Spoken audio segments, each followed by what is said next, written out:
Hello, hello. Welcome to Unravel and Uplift. It's Wednesday. We're coming to you with another episode.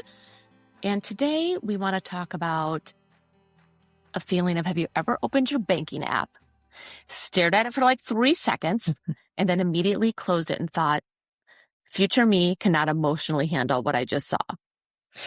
Or walked into Target for toothpaste and somehow left with dry shampoo, magnesium powder, wrinkle patches, a birthday card, a candle called Coastal Escape, and a vague sense that your financial future is unraveling. That's exactly the energy of the episode that we're going to talk about today. Because today we are unraveling why so many women feel financially exhausted right now. I mean, thank goodness for Target pickup is all I'm going to say, because I feel like that helps somewhat curb the, I'm just going to put that in my car. That's for sure. So yeah. Mm-hmm.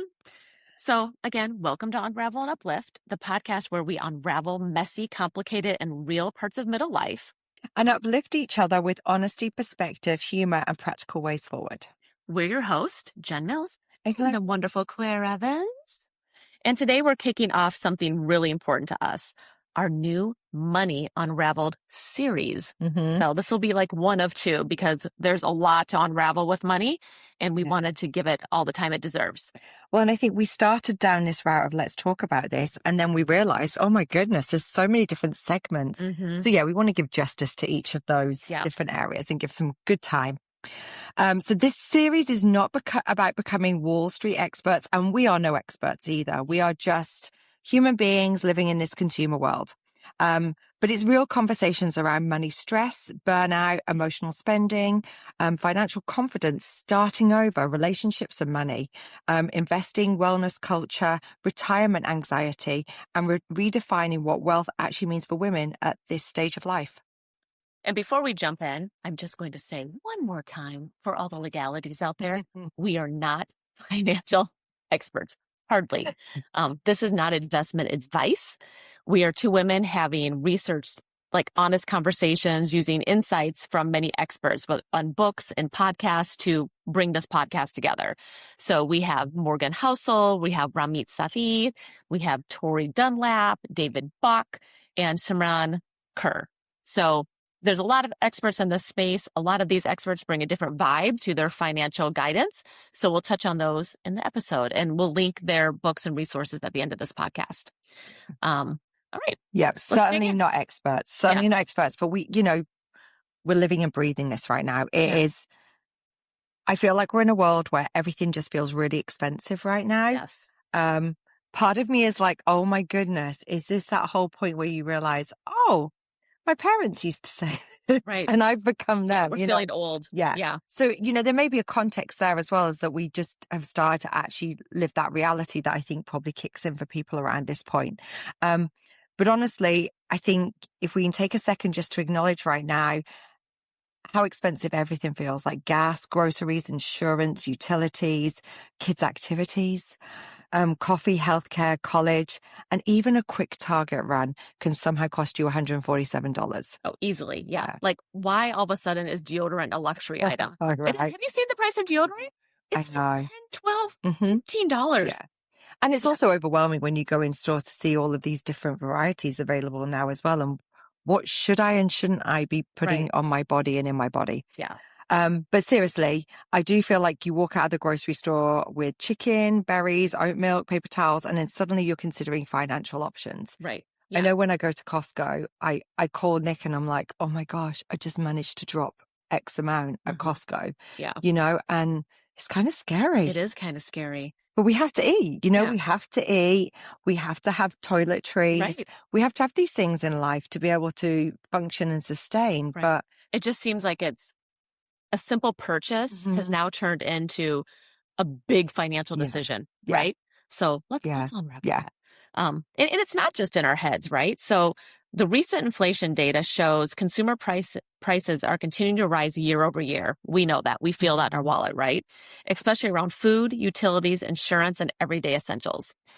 And while inflation sounds like this abstract economic term, women feel it in everyday life. At the gas pump, at the grocery store, opening another insurance bill, trying to feed teenagers. Oh, that's a big one. Oh my goodness. They eat a lot. They eat a lot. And it's like, it's wonderful that I can reload, the like school bucks. Yes. For them to be able to buy their food independently at school.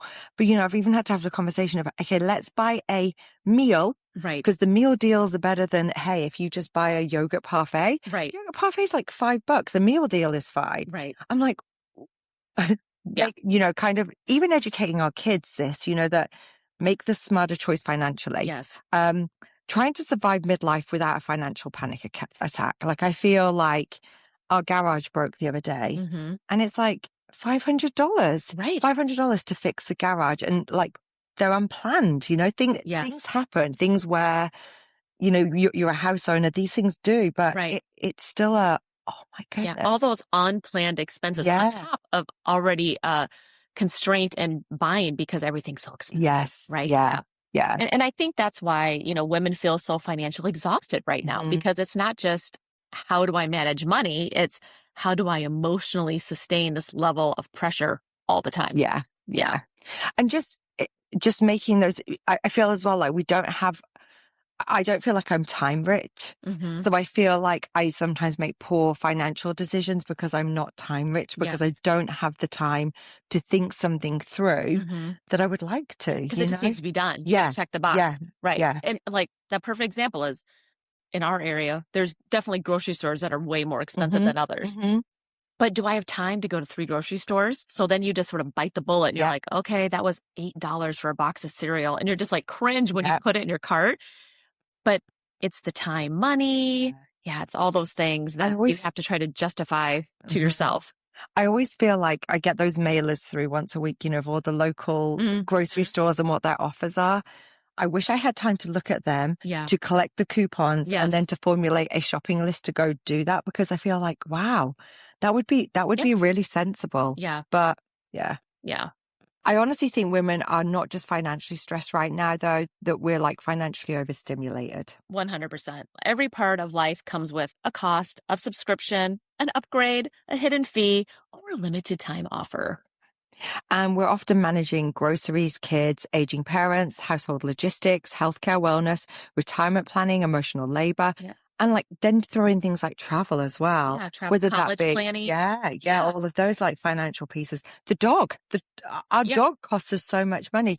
Not that I would change that, because love our dog, but you start realizing how expensive a dog is. Yeah. And it's all at the same time. Yeah.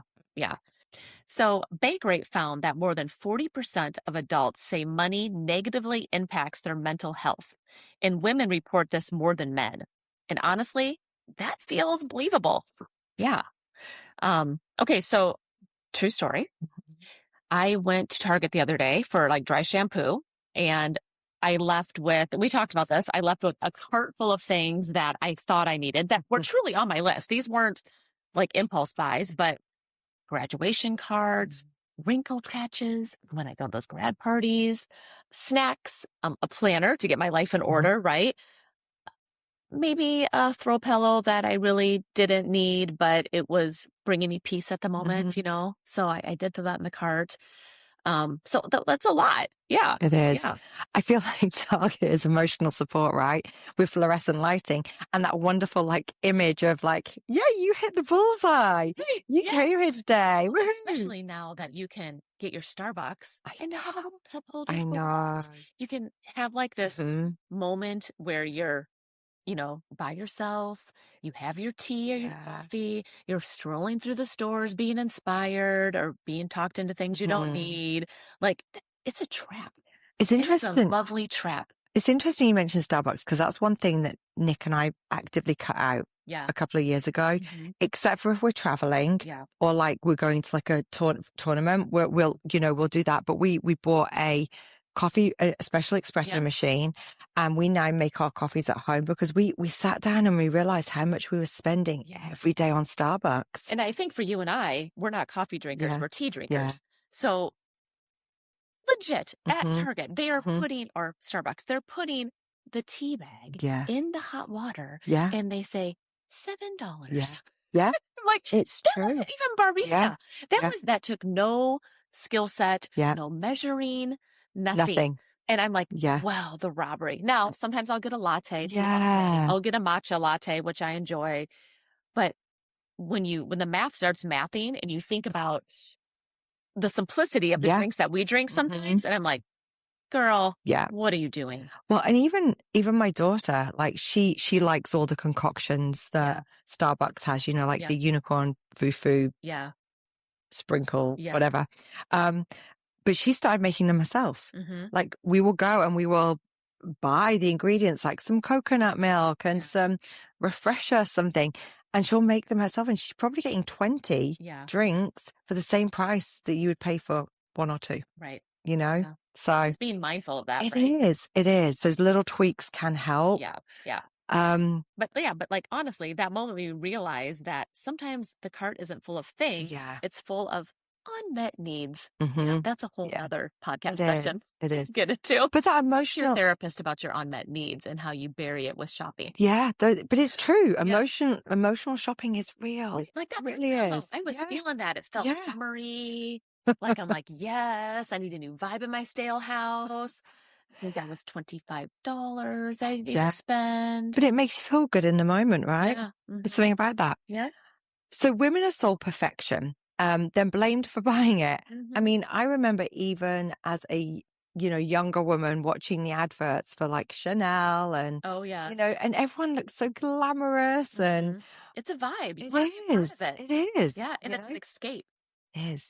Total escapism. Yeah. Like I remember when September 11th happened, and I was in the beauty industry at that point, and I was a buyer for a department store, and the whole business the next day, like that whole week, was down because no one was going to the stores, right? But beauty was flat. And first of all, we're like, how do we have flat numbers? Meaning that they did the same volume as last year.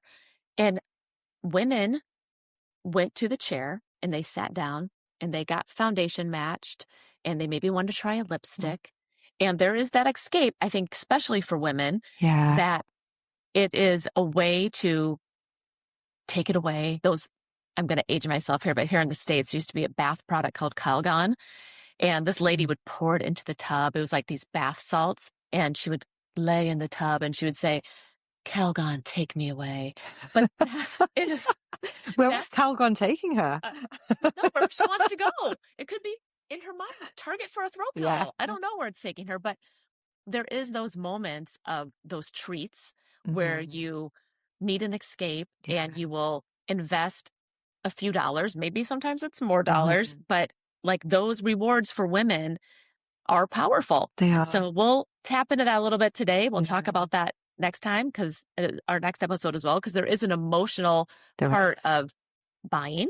Yeah. And then there can also be an emotional part of the guilt. Yes. Right? Yeah. Like when you go buy yourself a new clothing item that you actually don't need, but it makes you feel so good. Really does. Yeah. Really we've does. all been there. Yeah, we have. Yeah. So this is where Ramit Sethi, did I say that right? Yeah. Say that right? Okay. Ramit Sethi. Sethi, yes. Yeah. Completely changed how we think about money. So his book is very powerful. He also has a podcast, which is phenomenal, where he talks one-to-one about people who are having a money issue, or he consults couples, which is interesting because you and your significant other can definitely be a house divided on where you are on money. Yeah. So if you have time outside of Unravel and Uplift podcast, tune into his podcast because there is a lot of good nuggets within his content. But he talks about how money is emotional before it's mathematical. So emotional before it's mathematical, which totally checks with me. I totally understand that. So honestly, it makes so much sense for women, like we just said, of why we give ourselves these little treats or these little, splurges. It's so interesting though as well, isn't it? When you look at every different household and who manages the finances, like I do, just because Nick isn't as good at managing. So therefore I do that piece because I'm just stronger at it. Yeah. But also how we think about money. Like I don't think bad about spending it on travel, whereas he's like, really, we're spending that on travel? Just like just your different priorities, just your different emotional attachments and what you put as significant and important. Yeah, for sure. But women are not avoiding money because they're lazy. They're avoiding it because it feels overwhelming, emotionally loaded, scary, shameful, and confusing. Like, yeah, there are so many emotions that go with money, you know, and just in society, like these expectations that you have to have this. Yeah. If you don't have this, you are failing in life, you know? Especially when social too is throwing it in your Yeah. face. Like Yeah. you look up one thing and it is teasing you with it everywhere you go. Yeah. Even if you're talking about it, well, all of a sudden it shows up here and it shows up there. And you're like, oh, maybe I need this. Yeah. And you can easily go down a rabbit hole. Like Yeah. the temptation is there a lot. Yeah. And always just like that next level of, do I need a lake house?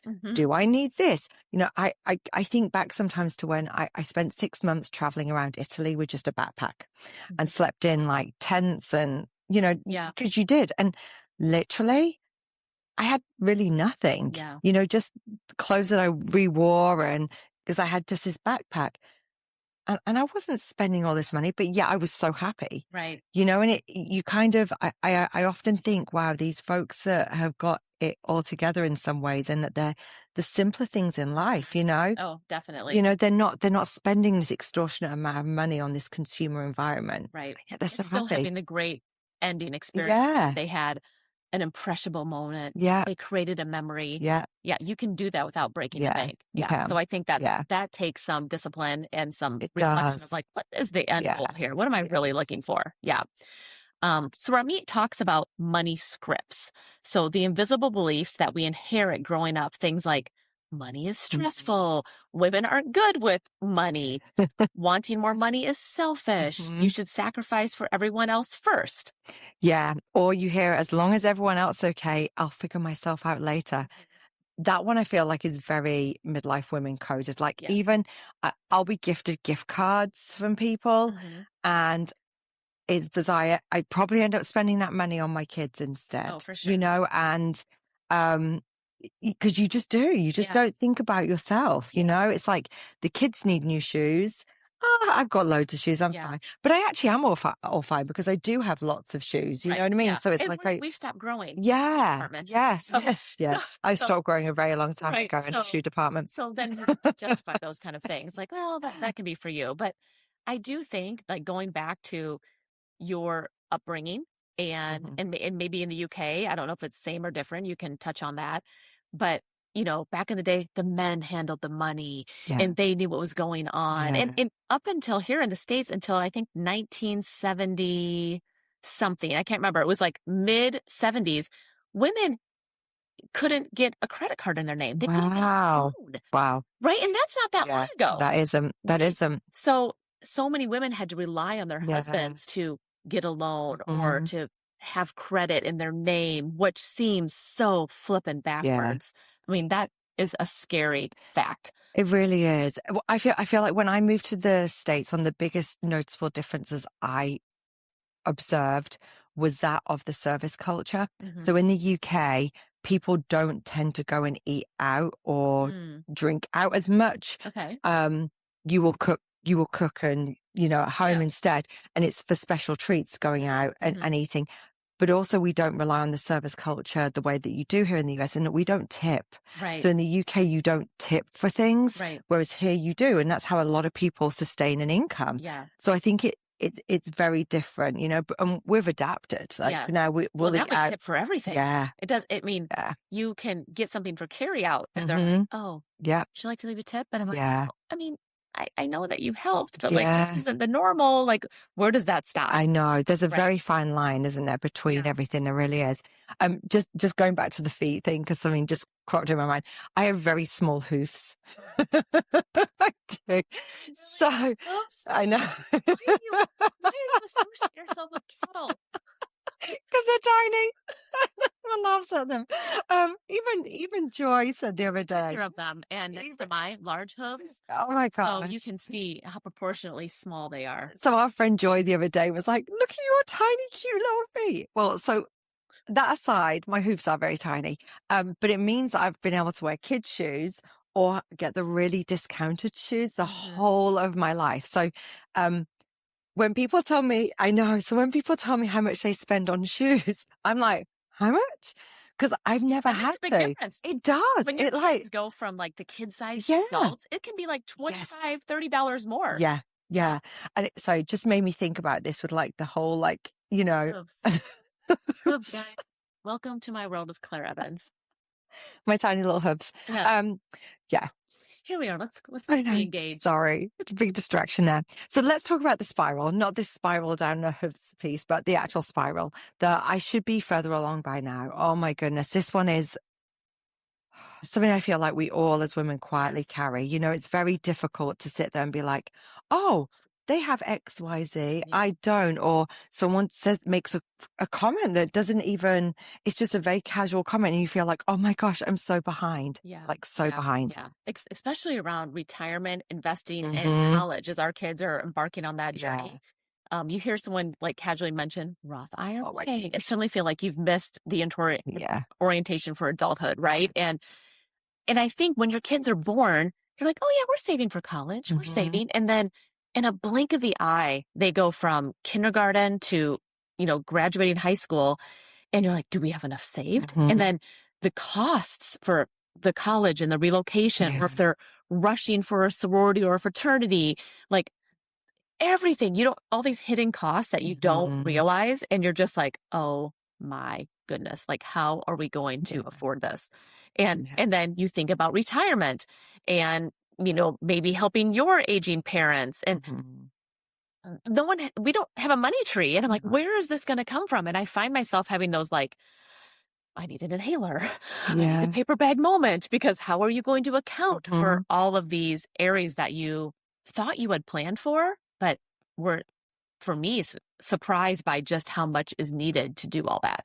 And it's so different in the UK as well, because we have state pensions, and you also don't pay, well, you do pay some tuition fees for college now, but it's nowhere like the fees they are here. Yeah. So we never talked about preparing for college. So when we moved here with Noah at 4 and Safi at 2, like saving for college was like this brand new thing that we were like, oh, yeah, what do we do? It was like a whole new idea and concept that we hadn't even given any consideration to before.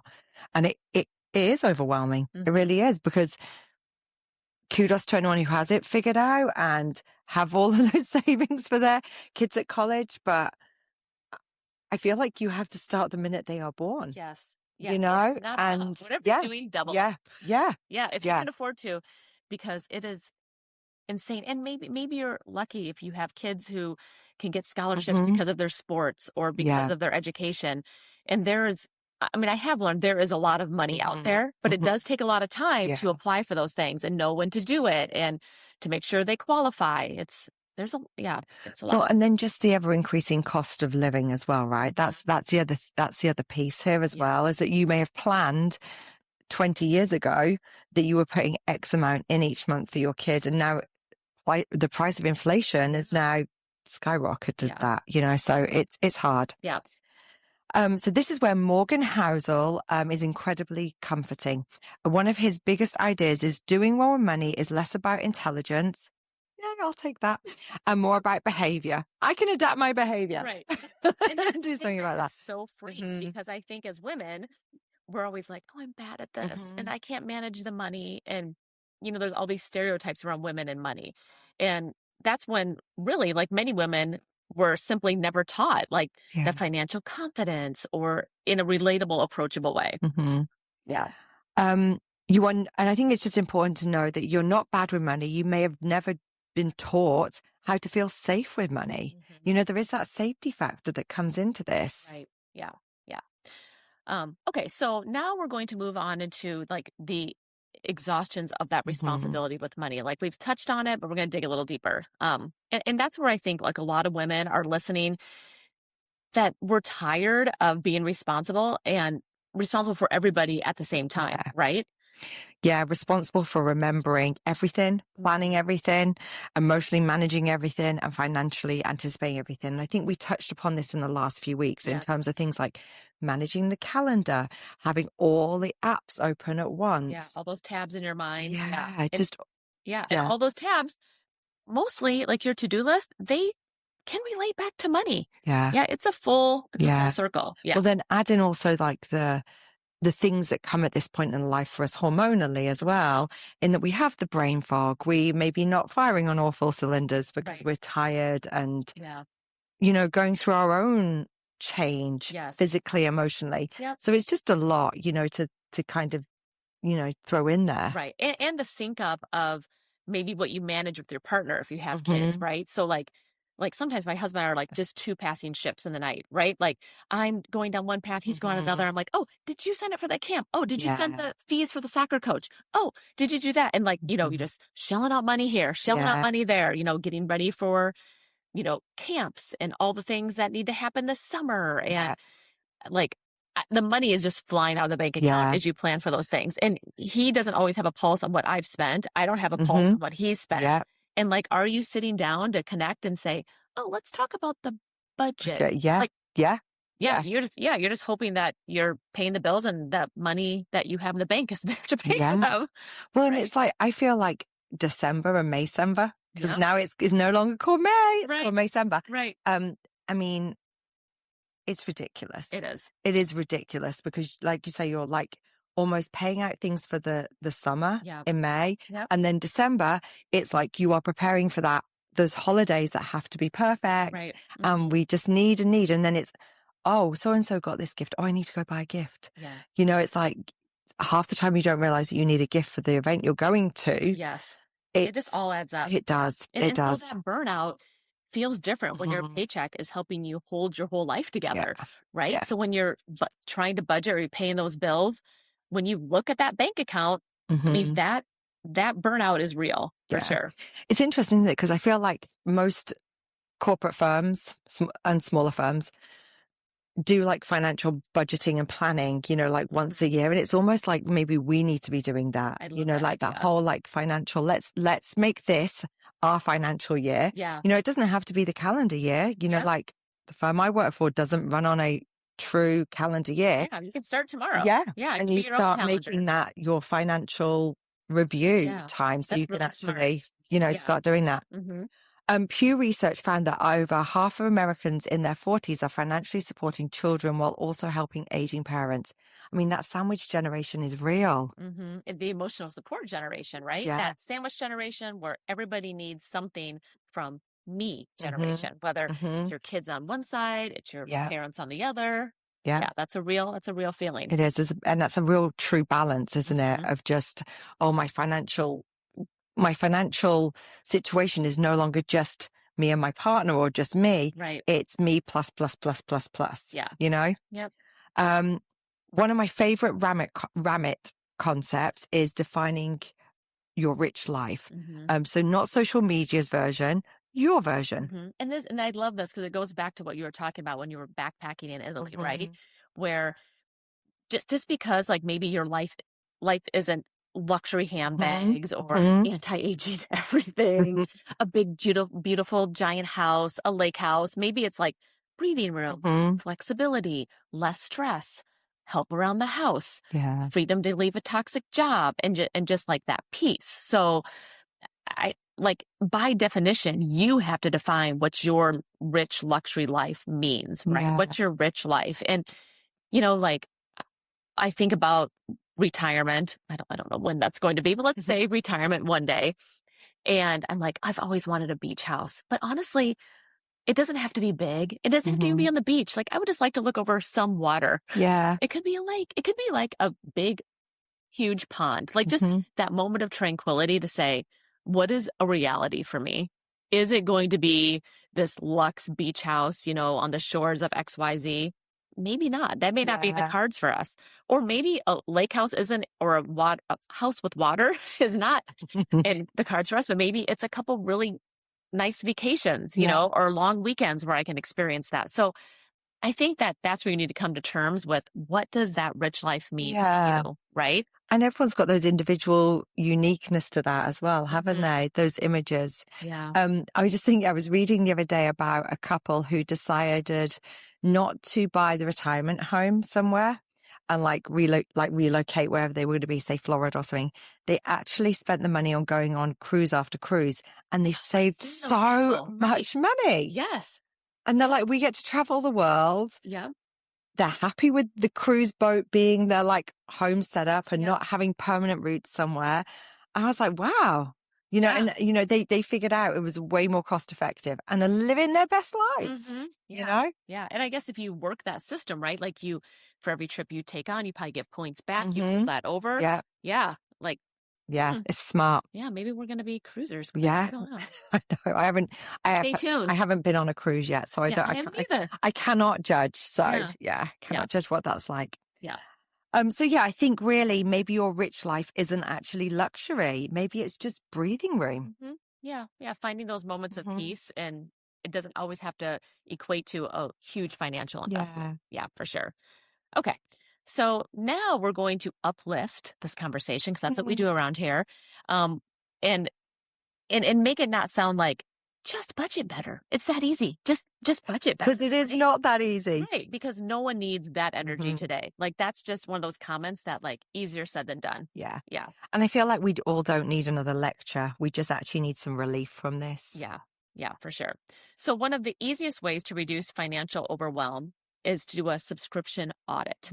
So half of us are accidentally funding things that we don't even realize that we're doing. So it could be streaming services, meditation apps, skincare auto ships, guilty as charged, workout apps, meal delivery, random free trials that we signed up for, like, at 11 o'clock at night when you're like halfway asleep, and then they're still continuing to charge you after that 14-day free trial. And Claire and I have a story behind that. We do. We went to a wellness event and tried a cold plunge. We then were told we needed to provide our credit card details just so that we could have a week's free trial, and they just needed it. Yeah.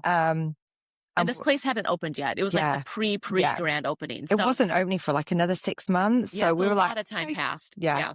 And then suddenly I'm like, I've got a big subscription fee going out every month on my credit card. I was like, what is that for? And I text Jen, is like, I'm getting this thing. I think it's for this cold plunge place. She was like, oh my gosh. Yeah. They had literally told us inadvertently that they were not going to be taking any money from us, but they'd charged us the monthly subscription. We'd not heard anything from them.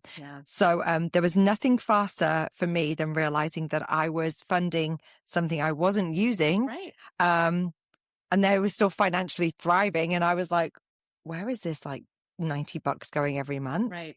Yeah. Yeah. Yeah. And that's the thing.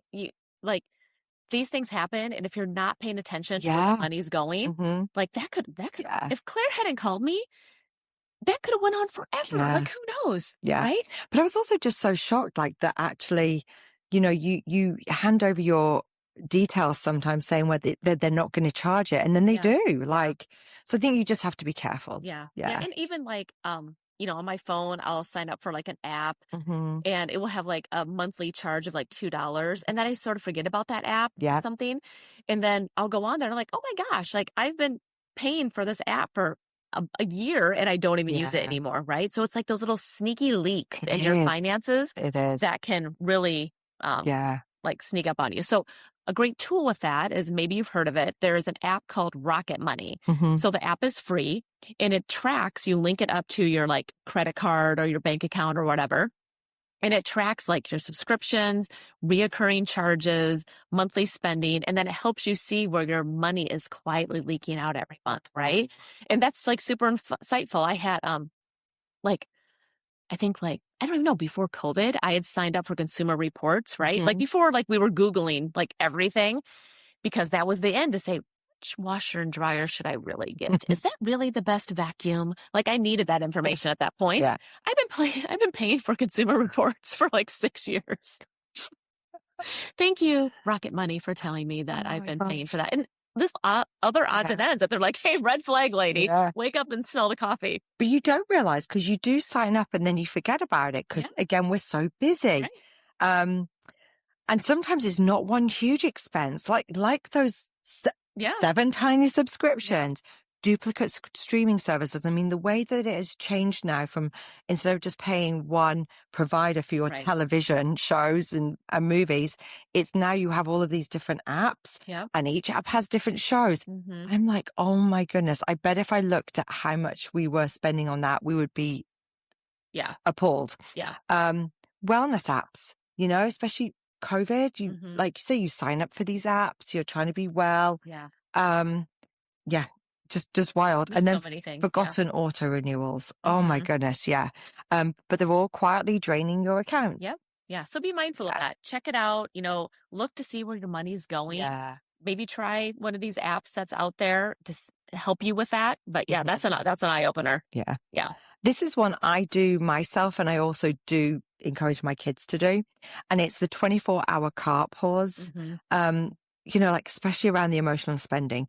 Do you really need it? Put it in the cart, leave it for 24 hours, and then see if you've remembered it or if it's still important.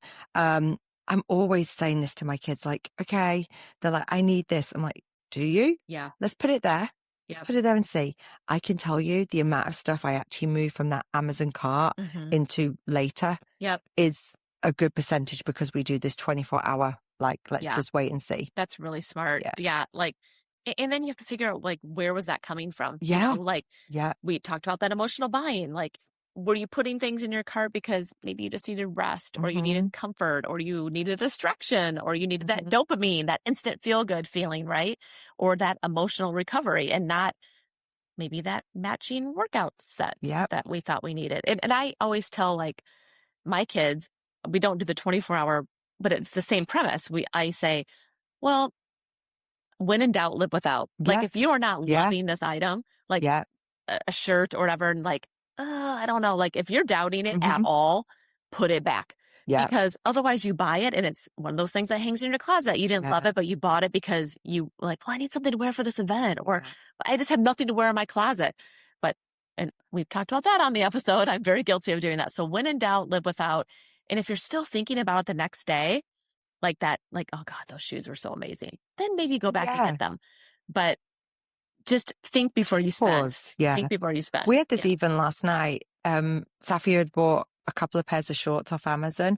One of them fit perfectly. The other ones were exactly the same brand, exactly the same style, but they fit differently. Right. And I was like, then don't keep them. She's like, well, I could put them in the washer and shrink them. I'm like, but why? Why would you do that? Just return them, find a different pair, know? But it's this whole, I think, that society's need of, oh, my friends have it, so therefore I need to have it. And it's, And then also like, do you need, I know we talked about last week, your essential pieces, buying a couple of them so that, like I'm talking your black leggings, right? Right. Your basic core go-to items that are timeless. Yeah. Having a couple of those for sure. But then there's other things where you're like, I should buy 5 of those. No, don't. Yeah. And because you'll soon learn what the things are that you need the second of, the duplicate of. So for sure.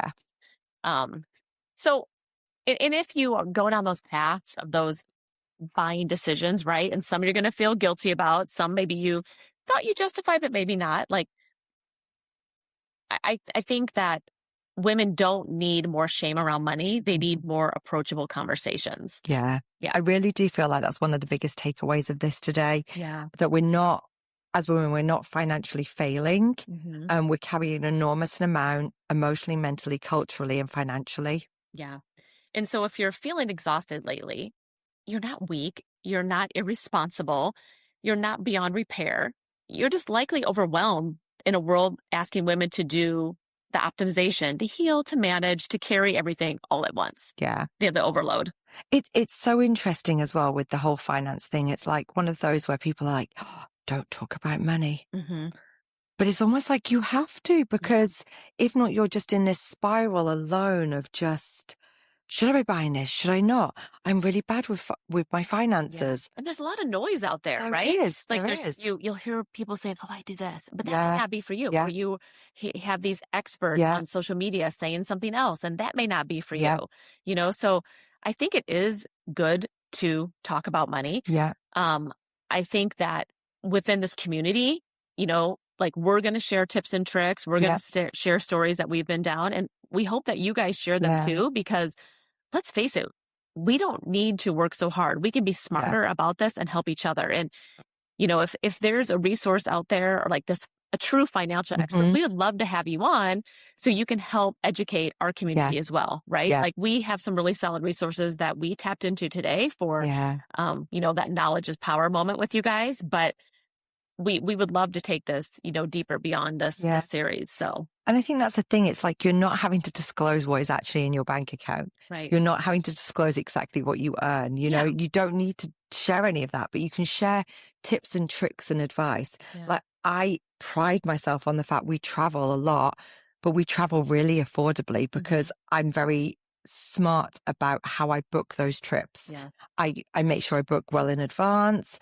I take advantage of all the points that I earn through like, the apps regular and purchases. things. Yeah. Yeah. And we probably look on the outside like, oh, wow, they have mega bucks because they travel. Right. No, I just am really frugal when it comes to travel. And that takes time. It does take time. You have to be savvy. You have to look in and read the reviews and figure out, what's worth it, what's not. But then I'm not savvy when it comes to buying like digital items or even grocery shopping. I feel like, I probably waste a lot of money on things because I don't apply the same approach that I do with travel, so I think we can all share definitely as a community. Yeah, definitely.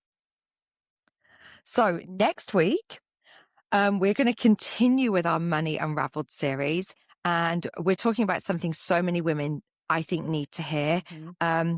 And it's not too late to start now. Yeah, we're going to go deeper into investing, budgeting, financial freedom, retirement anxiety, starting over financially after 40, and how women can begin building wealth without shame or overwhelm. Yeah. We're not talking finance bro energy here. We're talking no judgment and just real conversation and approachable steps forward. Yeah. So thanks for joining us again today for another episode of Unravel and Uplift. Yeah. If today's conversation made you feel seen, understood, or a little less alone, we would love for you to follow us follow our podcast, share this podcast with a friend, and really helps us if you leave a 5-star rating and review on Apple Podcasts. That will just help us, spread the word. Yeah. I think those ratings generally help more women find these conversations, and they help us grow with this incredible community. Yeah. So as a reminder, you do not need to fix your entire life overnight. One honest conversation, one small shift, one little bit of clarity at a time is, a step in the right direction. And we hope to see you all again next week as we continue to unravel life and uplift each other through it together. Thanks, guys. See you next time.